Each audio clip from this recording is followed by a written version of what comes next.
No manual do Modo, ele mostra pra gente quais são os passos necessários para produzir o Final Color, sabe? Quais são os outputs necessários para produzir o Final Color.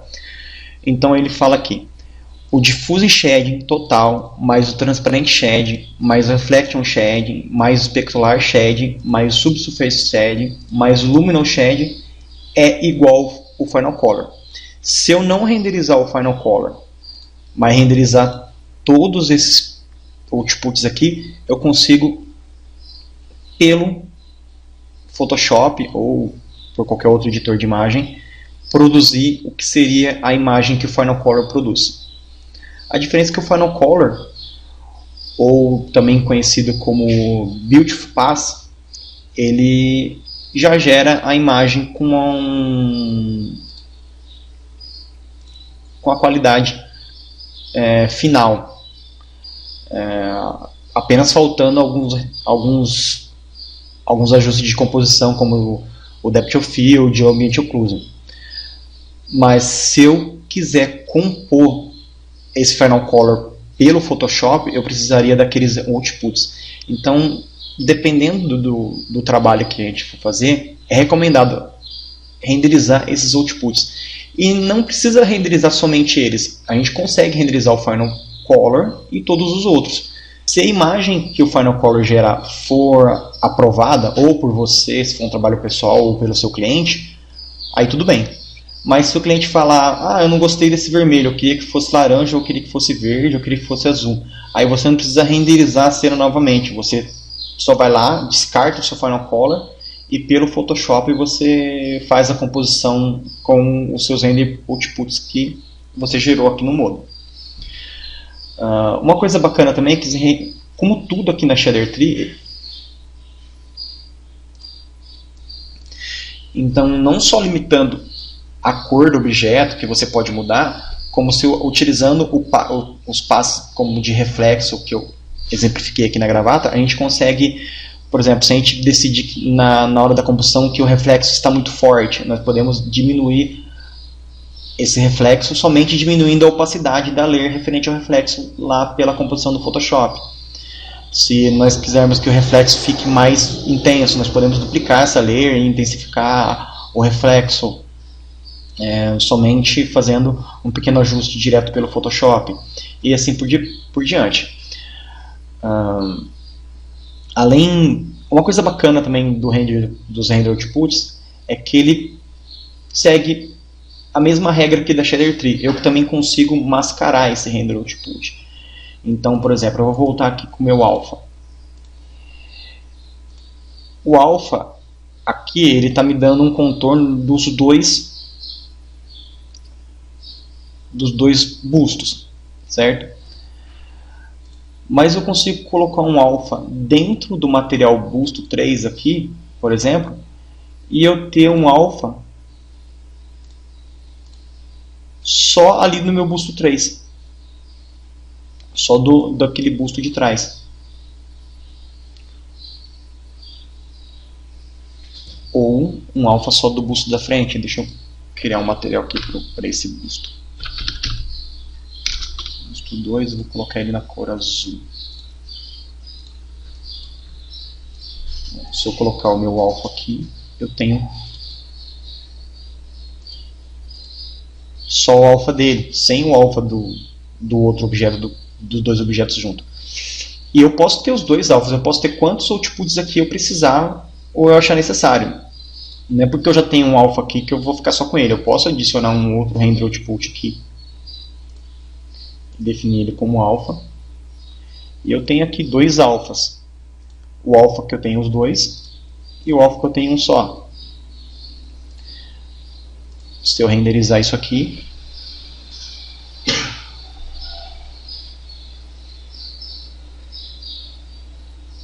nós temos aqui o alpha de um, o alpha com toda a cena e os outros outputs que eu configurar, onde eu posso salvar como layer add images e fazer a composição no Photoshop. Não só o alpha como o Final Color, por exemplo, Deixa eu mudar esses dois aqui para Final Color. Habilitar esse Final Color e deixar esse Final Color aqui. Eu tenho dois Final Color, um que está renderizando a cena inteira, porque está lá em cima na minha Shader Tree, e um Final Color que está renderizando só o busto 2. Então, eu tenho aqui o meu Final Color só do busto 2 e o meu Follow Color dos dois bustos. Ok? Assim como tudo, nós conseguimos mascarar, eu consigo adicionar um Ambient Occlusion, por exemplo, somente para um dos objetos. Então eu posso ter só o Ambient Occlusion desse busto da frente, não do de trás, em vez de eu ter um Ambient Occlusion na cena inteira. E, bom, os render outputs eles possibilitam uma versatilidade muito grande. É altamente recomendado estudar e utilizar eles para muitos elementos do modo. Como o ZDept, que eu já falei, que é mais prático utilizar aqui no Render Output, mas isso depende do caso. Em alguns casos específicos, é recomendado utilizar o ZDept da câmera do modo, renderizando direto no modo, porque objetos transparentes, como vidros e janelas, não fica legal o ZDept efetuar a composição do ZDept pelo Photoshop. Não vai ter um resultado agradável. Renderizando o ZDept direto pelo modo, a gente consegue um resultado melhor. Já o Ambient Occlusion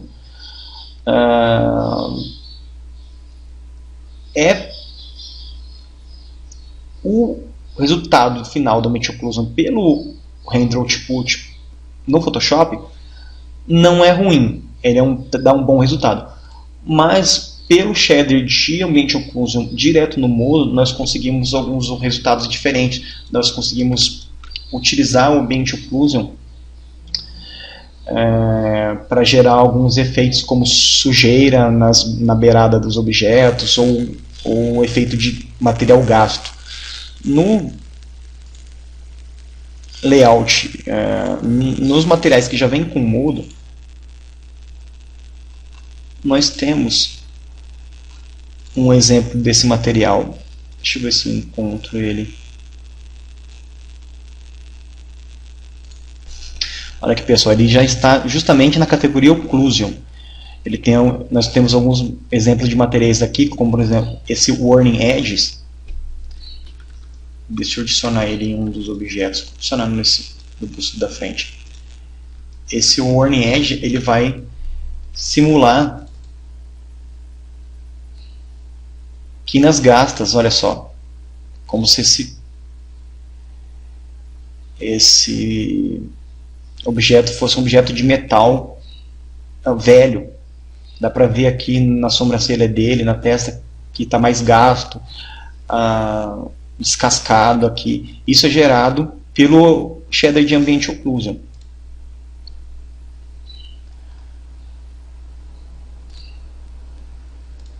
Aqui. É utilizado um Rope Mask com Ambient Occlusion para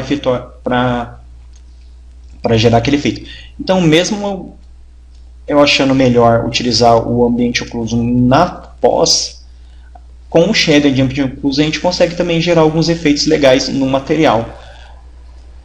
Ok? Bom, eu vou fazer um render com alguns canais com alguns render outputs para exemplificar como tudo isso pode ser feito no Photoshop. Eu vou manter o Final Color, vou ter o Alpha, vamos adicionar o Ambient Occlusion e vamos adicionar o Depth. Eu vou desligar essa lâmpada, vou fazer uma renderização só com a iluminação indireta mesmo, uma coisa básica, e vamos configurar aqui. O ZDepth a gente vai configurar a distância. Vou colocar.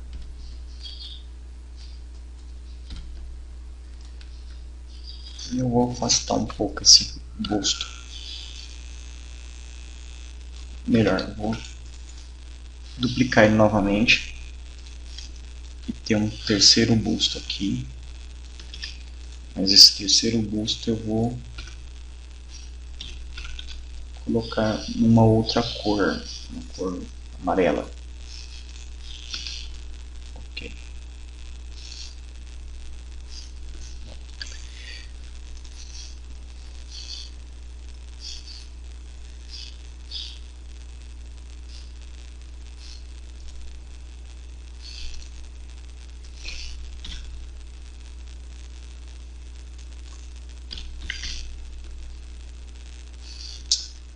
Tá ok, aqui é a distância. O da frente bem claro, o do meio um pouco mais claro, o do fundo bem mais escuro. O ambiente ocluso, gente, não tem muito o que configurar aqui, só os raios dele, vamos colocar mais raios para ficar uma qualidade um pouco menor. Não, vamos manter esse 64 para o render rápido, como a gente, é só um exemplo. E também o nosso, que eu disse que uso bastante, Surface D para facilitar a nossa seleção. Então vamos lá, vamos renderizar essa cena.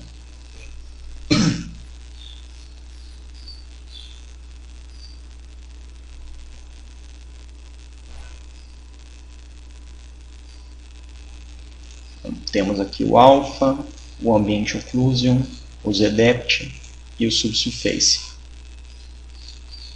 Com a opção Save Layered Image eu vou salvar aqui já em PSD. E pelo Photoshop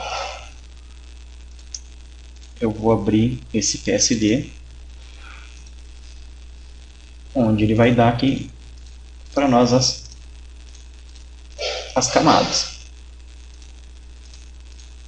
Certo?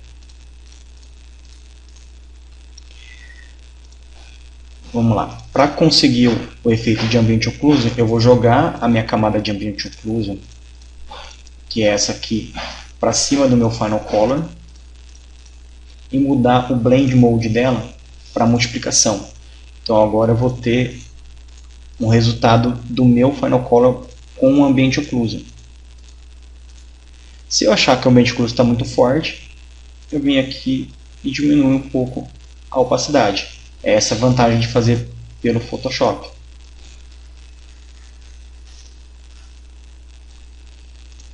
O ZDepth.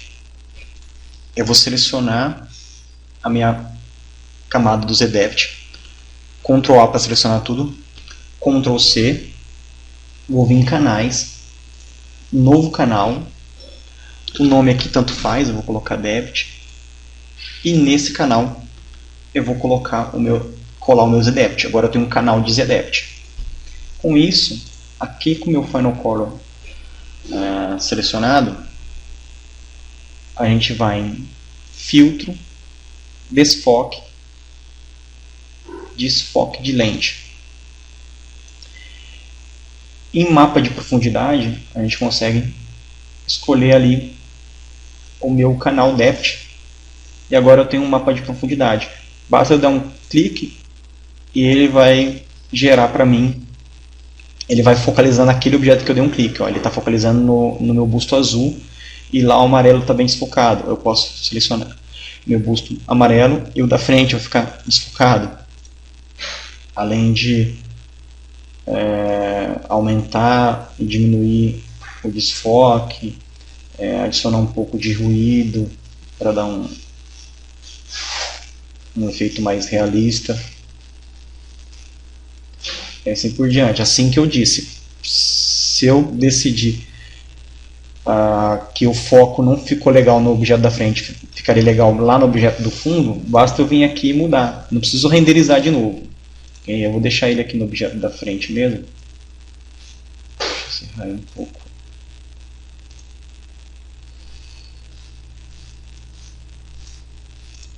que aqui já tem um efeito de desfoque com render output. Se eu precisar selecionar um objeto específico para mudar a cor dele ou alguma coisa assim, com o meu Surface ID aqui, a gente consegue fazer essa mudança. Porque com a ferramenta de selecionar Magic Wand aliás, aqui no Photoshop português, a ferramenta de varinha mágica, eu posso selecionar facilmente toda aquela área. Eu selecionei, por exemplo, toda essa área vermelha, eu consigo vir aqui e mudar a cor somente dele.